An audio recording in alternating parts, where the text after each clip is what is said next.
Hello friends, GK गुरुजी अड्डा के YouTube platform पे मैं शैलेश आप सभी का हार्दिक स्वागत करता हूं।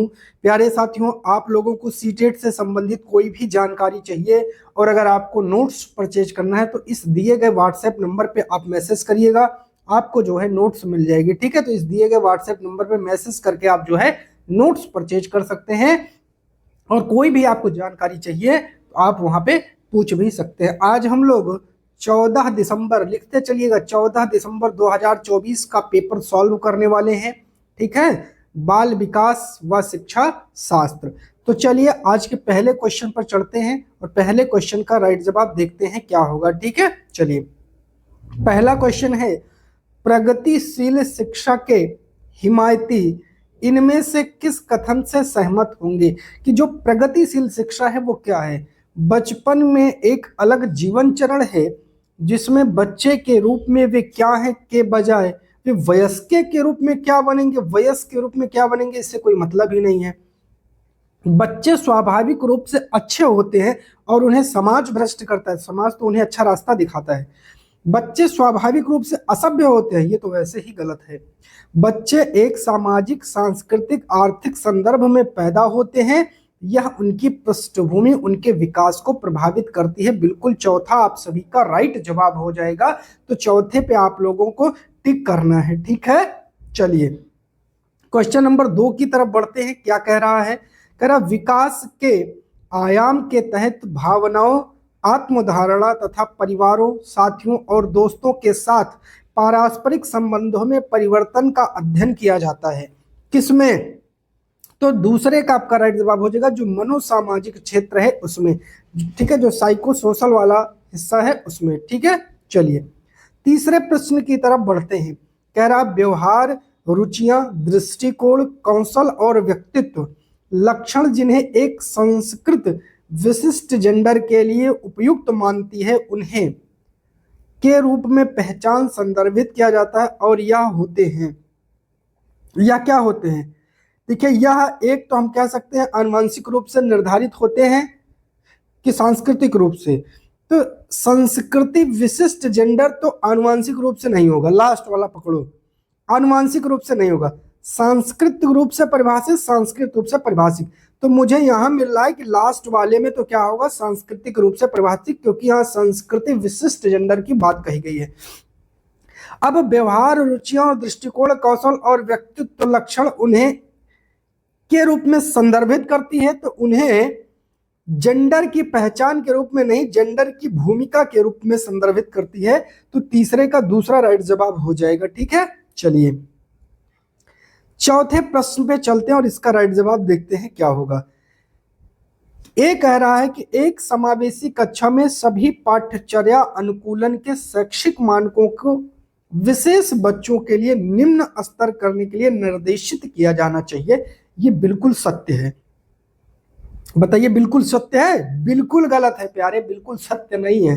फिर से पढ़ो। एक समावेशी कक्षा में सभी पाठ्यचर्या अनुकूलन के शैक्षिक मानकों को विशेष बच्चों के, विशेष शब्द दे करके इसमें गलत कर दिया, विशेष बच्चों की मुख्य धारा की कक्षा में सीखने की कोई संभावना नहीं। अरे भैया, समावेशी कक्षा कहती है एक ही छत में पढ़ाएंगे, ये भी गलत है।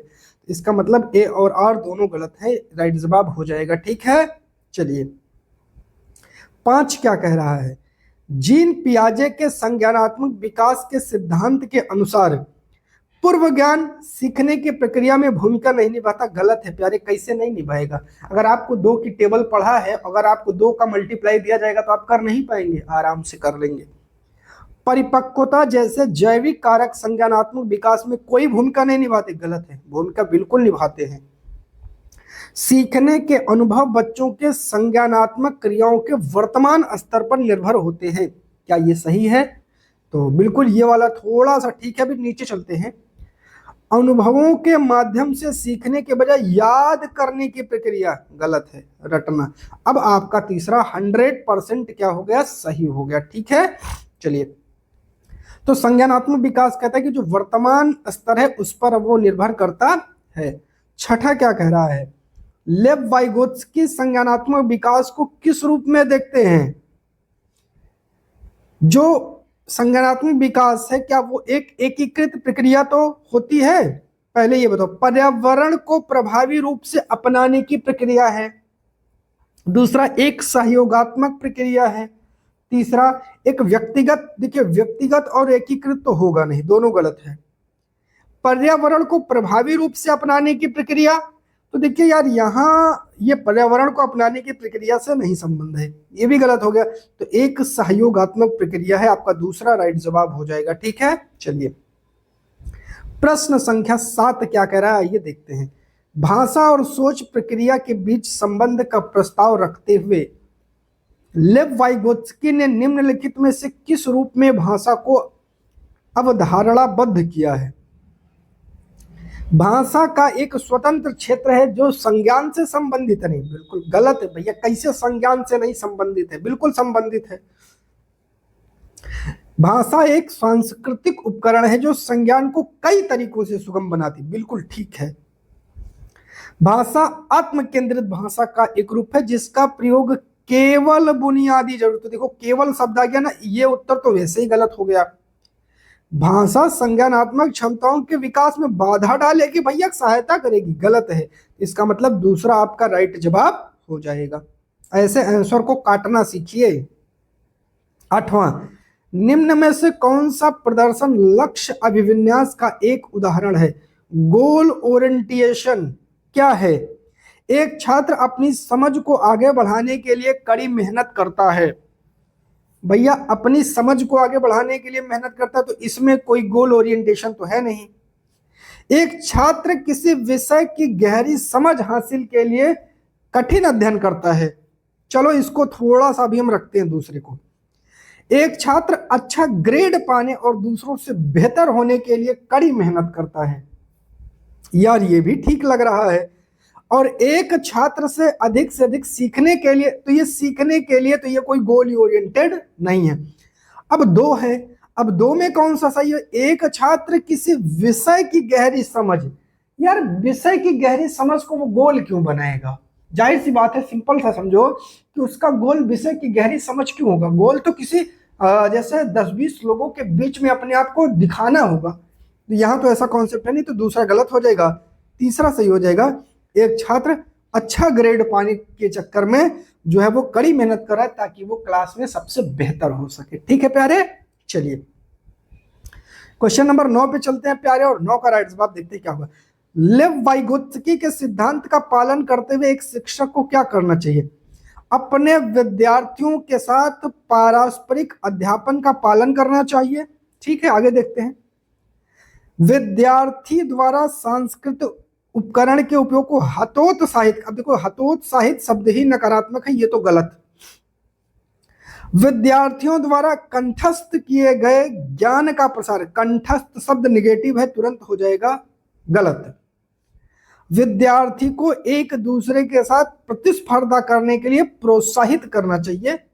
अब देखो ये आता है और ये आता है। अब कुछ हद तक ये तो ठीक है, लेकिन आप जाएंगे किसके साथ?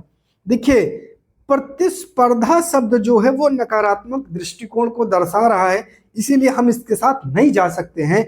हम जाएंगे पहले के साथ, अपने विद्यार्थियों के साथ पारस्परिक अध्ययन का पालन करना चाहिए। ठीक है, चलिए क्वेश्चन नंबर 10 पे चलते हैं बाबू। 10 का राइट जवाब देखते हैं क्या होगा। ठीक है, चलिए करा, नई अवधारणाओं को पढ़ाने के लिए निम्न में से कौन सी प्रभावी रणनीतियां हैं? आपको एक नई अवधारणा पढ़ाना है, जैसे हमने कहा आज आपको पढ़ाना है प्रकाश संश्लेषण या प्रकाश के बारे में पढ़ाना। अब कौन सी नई अवधारणा है? उदाहरण प्रस्तुत करना, तो ठीक है भैया उदाहरण तो जरूर प्रस्तुत करेंगे। गैर उदाहरण प्रस्तुत करना, अब यार ये गैर उदाहरण तो जो है प्रभावी रणनीति, हाँ ठीक है गैर उदाहरण भी हो सकता है, बिना उदाहरण के भी हो सकता है, कोई दिक्कत नहीं है। अवधारणाओं के बीच संबंधों के बारे में सोच को बढ़ावा देना, ये तो बिल्कुल ठीक है कि हम ऐसी अवधारणा लाएंगे जिसमें सोच को बढ़ावा मिले। एक परिभाषा देना और छात्रों को इसे याद करने के लिए प्रोत्साहित करना, भैया याद करना, रटाना, कंठस्थ कराना गलत है, तो पहला, दूसरा, तीसरा, चौथा राइट जवाब हो जाएगा। ठीक है, चलिए क्वेश्चन नंबर 11। निम्न में से किस विधि में शिक्षक और शिक्षार्थी अपनी भूमिकाओं का विनियम करते हैं, विनिमय करते हैं, सॉरी। तो बताइए इसका राइट जवाब क्या होगा, 11 का राइट जवाब बताना है। क्या पारस्परिक अध्यापन होगा, अनुकूलित अधिगम होगा, ग्रहणशील अधिगम होगा, वर्णनात्मक अधिगम होगा? फर्स्ट से समझिए, मेथड जो टीचर का है वो क्या होगा बताओ, मतलब जो किस विधि में शिक्षक शिक्षार्थी और अपनी भूमिकाओं का विनिमय करते हैं। तो जब वो विनिमय मतलब आदान और प्रदान, क्या करेंगे, आदान और प्रदान, तो अनुकूलित में तो हो नहीं सकता है, वर्णनात्मक में हो नहीं सकता, ग्रहणशील में सिर्फ शिक्षार्थी उसको जो है सुनेगा तो ये भी नहीं होगा। पारस्परिक अध्ययन, पारस्परिक अध्ययन में दोनों साथ मिलकर के विनियम करते हैं। ठीक है, चलिए क्वेश्चन नंबर 12 की तरफ। फिजा ने विश्लेषण किया कि उसे जेड सीखने की तुलना में एक्स विषय सीखने में अधिक समस्या है, क्योंकि वह जेड विषय में रुचि रखती है और उस पर ध्यान केंद्रित कर रही है। निम्नलिखित में से कौन सी संरचना फिजा की सोच का विश्लेषण करने की क्षमता का वर्णन करता है? बताइए, बढ़िया क्वेश्चन है, उसकी सोच के बारे में पूछ रहे हैं ये। तो ये उसकी सोच जो है वो होता है अधिसंज्ञान। क्या है? अधिसंज्ञान है, मेटाकॉग्निजेशन है। ठीक है, चलिए 13 कह रहा है हार्वर्ड गार्डनर के बहुबुद्धि सिद्धांत का प्रस्ताव है। बहुबुद्धि सिद्धांत का प्रस्ताव क्या है? बुद्धिमत्ता अकादमिक सफलता का सफलतापूर्वक अनुमान लगा सकती है। गलत है भैया, ये नहीं कर सकती है। बुद्धि समय के साथ बदलती है, चलो इसको भी हम रखते हैं। बुद्धि मुख्य रूप से आनुवांशिक विरासत में मिलती है। ठीक है, अभी आगे बढ़ते हैं। बुद्धि को सटीक रूप से मापा जा सकता है और सटीक रूप से विधेय किया जा सकता है। तो भैया सटीक रूप से मापा नहीं जा सकता है, ये गलत है। अब दूसरे और तीसरे में डाउट है, अब फिर से पढ़ो दूसरा और तीसरा। बुद्धि मुख्य रूप से आनुवांशिक विरासत में मिलती है। भैया मुख्य रूप से अगर आनुवांशिक विरासत में मिलती तो क्रिकेटर का बच्चा क्रिकेटर ही बनता, उसके दिमाग में क्रिकेटर ही कॉन्सेप्ट आते, वो गायक क्यों बनता? गायक का बेटा आईएएस क्यों बनता? चपरासी का बेटा डीएम क्यों बनता? चपरासी ही तो बनता। तो इसका मतलब तीसरा भी गलत हो जाएगा, दूसरा सही है। बुद्धि समय के साथ बदलती है। ठीक है, चलिए क्वेश्चन नंबर 14 क्या कह रहा है, आइए देखते हैं। हालांकि अंतर समूह व्यक्तिगत विभिन्नताओं की संभावना मौजूद है, फिर भी स्वाधीनता वाले अधिकांश विद्यार्थी, फिर से समझो, हालांकि अंतर समूह व्यक्तिगत जो विभिन्नताएं हैं उसमें उसकी संभावना मौजूद है, फिर भी स्वाधीनता वाले अधिकांश विद्यार्थी क्या करते हैं? कल्पनाशील के उच्चतर कौशलों का प्रदर्शन करते हैं। क्या ये सही है? नहीं। उन्नत सामाजिक भावना पारस्परिकता की उपलब्धि प्राप्त करते हैं। नहीं। उन्नत संवाद के कौशल प्रदर्शित करते हैं। नहीं। दिनचर्या या चरणों का सख्ती से पालन करते हैं। बिल्कुल आपका चौथा राइट जवाब हो जाएगा। क्वेश्चन नंबर 15 की तरफ बढ़ेंगे और इसका राइट जवाब देखेंगे क्या होगा। भय और तनाव का वातावरण बनाना छात्रों को सचेत और हरदम तैयार रखता है और सार्थक सीखने को सुसाधित करता है। गलत है भैया, जब उसको डराए रहोगे तो कहां से सीखेगा?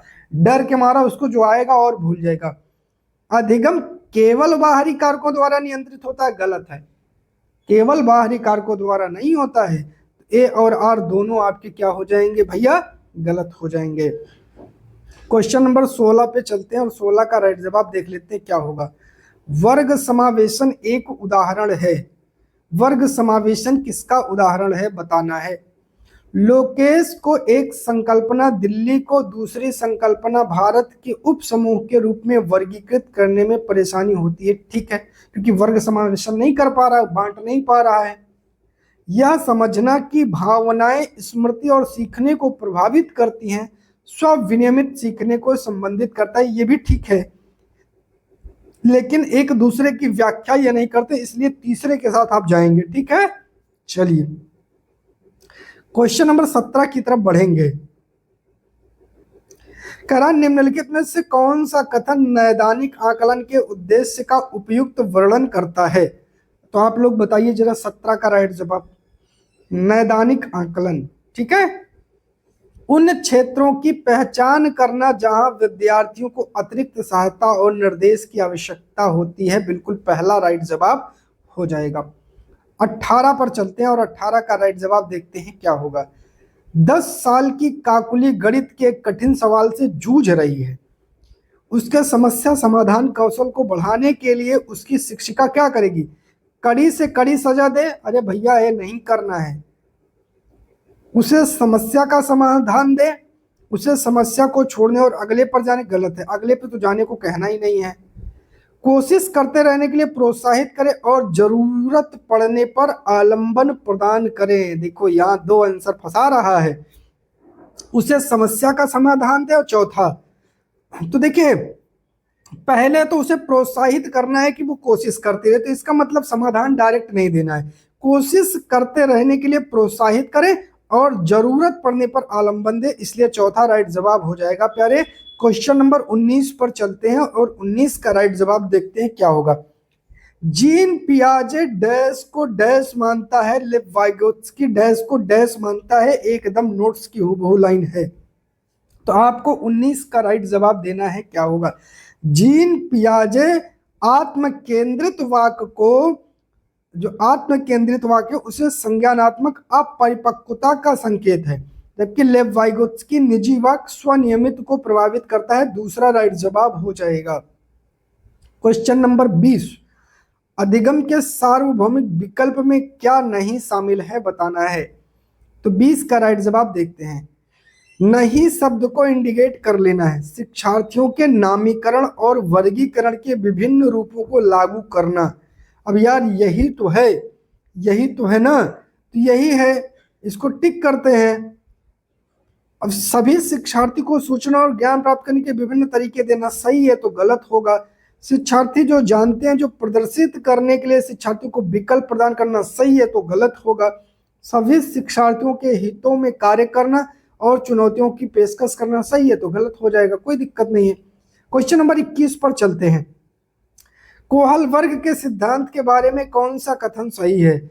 यह नैतिक तर्क और जेंडर के प्रभाव को ध्यान में रखता है, तो जेंडर के प्रभाव को इन्होंने ध्यान में नहीं रखा था, इसकी आलोचना हुई थी। यह बच्चों में नैतिक विकास की प्रगति के सटीक अवस्थाओं को निर्दिष्ट नहीं करता, ये गलत है। यह प्रायोगिक विधि द्वारा किए गए अध्ययन पर आधारित है, ये भी गलत है। बच्चों को दुविधात्मक स्थितियां प्रस्तुत करता, 100% सही है, आंसर है, ठीक है। चलिए क्वेश्चन नंबर 22 पर चलते हैं और 22 का राइट जवाब देखते हैं क्या होगा साथियों। प्रत्येक बच्चे को खेलने, प्रयोग करने और अपनी दुनिया को खोज करने का अवसर मिलता है, गलत है बाबू। प्रत्येक बच्चा, समाज में ऐसे बहुत सारे बच्चे हैं जो नहीं कर पाते इन सारी चीजों को। बच्चा एक सार्वभौमिक निर्माण करता है, ये भी गलत है, तो ए और आर दोनों गलत हो जाएगा, ठीक है। क्वेश्चन नंबर 23 पर चलते हैं। निम्न में से कौन सा एक ऐसे प्रश्न का उदाहरण है जो विवेचनात्मक सोच को बढ़ावा देता है? द्वितीय विश्व युद्ध के दौरान जर्मनी का नेता कौन था? भाई ये तो फैक्ट है, कोई दिक्कत नहीं। द्वितीय विश्व युद्ध किस वर्ष समाप्त हुआ? फैक्ट है। द्वितीय विश्व युद्ध में कौन से देश प्रत्यक्ष रूप से शामिल थे? फैक्ट है। चौथा आपका सही हो जाएगा, यहाँ फैलने के जो कारक हैं उसको हमें बताना है। क्वेश्चन नंबर 24 पर चलते हैं। उन बच्चों को जिन्हें दृष्टि बाधिता है उन्हें शामिल करते समय शिक्षकों को उपयोग करना चाहिए जो क्या है? ब्रेल एक स्पर्श प्रणाली है, 24 का दूसरा हो जाएगा, कोई दिक्कत नहीं है। 25 पर चलते हैं। आप एक शिक्षक हैं जो अपने छात्रों को आलोचनात्मक और रचनात्मक रूप से सोचने के लिए प्रोत्साहित करना चाहते हैं। निम्नलिखित में से कौन सी रणनीति इस प्रकार के चिंतन को बढ़ावा देने के लिए अधिक संभावना है? विषय पर व्याख्यान देना और विस्तृत नोट्स देना, गलत है। एक परियोजना सौंपना जिसमें छात्रों को किसी विषय की जानकारी को याद रखना, गलत है। छात्रों को उनके अपने समाधान खोजने के लिए खुले सिरे वाले प्रश्न देना चाहिए, बिल्कुल ठीक है। छात्रों को उनके ज्ञान का आकलन करने के बहुविकल्पीय परीक्षण नहीं करना है, तीसरा राइट जवाब हो जाएगा। 26 पर चलते हैं और 26 का राइट जवाब देखते हैं क्या होगा। क्वेश्चन नंबर 26 पर चलते हैं और 26 का राइट जवाब देखते हैं क्या होगा। निम्न में से कौन विद्यार्थियों में सीखने के लिए आकलन का एक उदाहरण है। 26 का राइट जवाब आप सभी को देना है।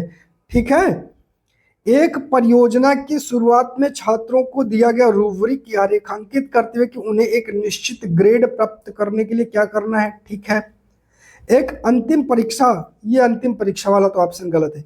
पूर्व ज्ञान की जांच के लिए कक्षा की शुरुआत में प्रश्नोत्तरी और विचार मंथन नहीं करना है। देश भर के छात्रों की तुलना करना नहीं करना है। पहला राइट जवाब हो जाएगा। 27 क्या कह रहा है, आइए देख लेते हैं 27 का राइट जवाब क्या होगा। चलिए, 27 कह रहा है कि लड़कों की तुलना में लड़कियों में सामाजिक और सांस्कृतिक कारकों में अधिक प्रभावित होने की जन्मजात प्रवृत्ति होती है। गलत है। लड़कियां आनुवांशिक रूप से लड़कों की तुलना में अधिक संवेदनशील और भावनात्मक रूप से कमजोर होती हैं। ये भी गलत है भैया, वो समय बदल गया है। ए और आर राइट जवाब हो जाएगा। 28 क्या कह रहा है, आइए देख लेते हैं जल्दी से। Question number 28। ठीक है, चलिए 28 का राइट जवाब आप सभी को देना है। 12 साल की अमाना हर बार डर जाती है कि जब शिक्षिका उसे ब्लैक बोर्ड पर गणित की समस्या का जवाब देने या हल करने को कहती है तो उसे डर है कि शिक्षिका उसे डांटेंगी और वह शर्मिंदा होगी। बिल्कुल ठीक है, ऐसा होता है। जब छात्र असुरक्षित और चिंतित महसूस करते हैं तो उनकी शिक्षा पर प्रतिकूल प्रभाव पड़ता है। बिल्कुल ठीक है, तो दोनों सही है और व्याख्या भी हो रही है, इसलिए दूसरा राइट जवाब हो जाएगा। 29 पर चलते हैं। 29 क्या कह रहा है, आइए देखते हैं। कह रहा है एक शिक्षिका छात्रों को उनके पूर्व ज्ञान को नई संकल्पना से जोड़ने के अवसर प्रदान करके अपनी कक्षा में सार्थक सीखने व विवेचनात्मक सोच को सक्षम बनाना चाहती है। निम्न में से कौन से शिक्षण रणनीति सबसे ज्यादा प्रभावी होगी। 29 का राइट जवाब देना है। छात्रों को नई सामग्री से संबंधित कार्य को पूरा करने के तरीके के बारे में चरण दर चरण मार्गदर्शिका। रे भैया, हर बार मार्गदर्शन नहीं करना है। नई सामग्री पर व्याख्यान तो देना ही नहीं है, याद भी कराना है, वैसे गलत हो गया। विद्यार्थियों की पाठ्य पुस्तक के अध्याय को पढ़ने और अंत में प्रश्नों को उत्तर देने के लिए कहना गलत है। चौथा अपने आप सही हो जाएगा। ठीक है, चलिए आज के सेशन का लास्ट क्वेश्चन। ठीक है साथियों, चलिए कह रहा एक समावेशी कक्षा में शिक्षक क्या होता है, जल्दी से बताना है। ठीक है, चलिए एक समावेशी कक्षा में शिक्षक क्या होता है, ये आपका होमवर्क है। ये आपको होमवर्क दिया गया है। जो भाई पूरा वीडियो देख रहे हैं इस प्रश्न का उत्तर कमेंट बॉक्स में करेंगे। मैं देखना चाहूंगा कि इसका उत्तर आपको कमेंट बॉक्स में ही दिया जाएगा। ये आपके लिए होमवर्क का प्रश्न है। तो अगर आपको किसी भी प्रकार की कोई भी असहजता महसूस हो रही हो तो आप हमारे व्हाट्सएप नंबर पे संपर्क कर सकते हैं। सिर्फ आपको मैसेज करना है बाबू, कॉल नहीं करना है। आपकी सभी समस्या का समाधान किया जाएगा। बाकी प्रयास है कि 2 नवंबर से आप सभी की सारी क्लासेस कंटिन्यू कर दी जाए। बहुत जल्द 1-2 दिन में आप सभी को एक शेड्यूल देने वाला हूं कि आपकी क्लासेस कैसे चलेंगी। ठीक है, चैनल पर नए हैं तो सब्सक्राइब कर लीजिए, वीडियो को लाइक और शेयर कीजिए। बहुत बहुत धन्यवाद।